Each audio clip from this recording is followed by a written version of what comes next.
Hey folks, Coach Patrick here, Endurance Nation, and I was just surfing through the forums last night, reading some of the comments of people coming through from the November out season group, our biggest ever group, over 160 folks for this month, starting up for the out season. Very excited, and everyone's throwing around numbers, right? FTP test was on Monday, and I was really touched by both the question and the response. The question was basically put forth by a woman, very petite woman, whose functional threshold numbers, obviously given her watts per kilogram, her strength, her size, everything, will be very small as compared to some of the bigger people in the house, myself included.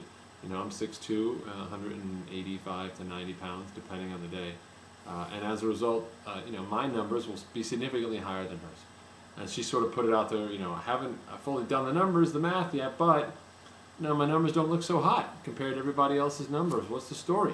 And long before either myself or Coach Rich get into the forums to hit it, one of our members got there first. Chris Malone, who is the man, popped in to say that at the end of the day, and this is just so important, that's why I'm bringing it to you guys, at the end of the day, it doesn't matter what your number is relative to everyone else's number. I mean, if you're racing Timmy and you've known Timmy for a while and you guys are right around the same and then you guys want to compare numbers, that's something. But ideally, what we're doing with our program, our Endurance Nation training program, is giving you the awareness of where your fitness is now, and then you can benchmark that against where your fitness will be at the end of the training session. In our case, we'll test you again at week 8, and then again at week 14, and then again at week 20. Okay, you've got 8, 14, 20, you've got 3 more tests to go to benchmark your fitness.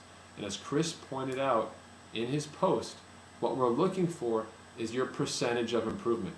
Your FTP might only be 150 watts. That's fine by me. It looks paltry compared to someone who's at 350, but if you add 30 watts on top of your 150 watts, and that 350 person adds 30 watts on top of the 350 watts, guess what?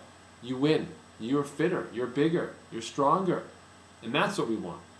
So the real game, the real numbers game and the comparison game is running them against yourself. We share them with everyone else to be accountable, which is important, but at the end of the day, the only person you're competing against today, on race day, is yourself. That's it.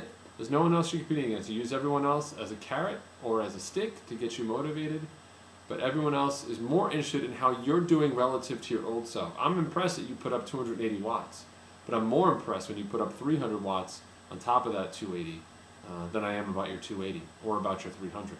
It's what you've been able to do with that fitness that really matters to me as your coach, and should also matter to you as the athlete. So don't get all spun up about those numbers and comparing bench press, max reps and all that stuff to each other. It's nice to know information, but it's only step 1, and that's what really matters. This is step 1, folks. We're taking it to the next level. You and me both getting it done. We're looking at total percentage gains. Can't wait to hear how you guys are doing at the end of week 8. Thanks, folks. Take it easy. You guys have a great weekend. Off to Ironman Florida here in a little bit. So see ya. Bye.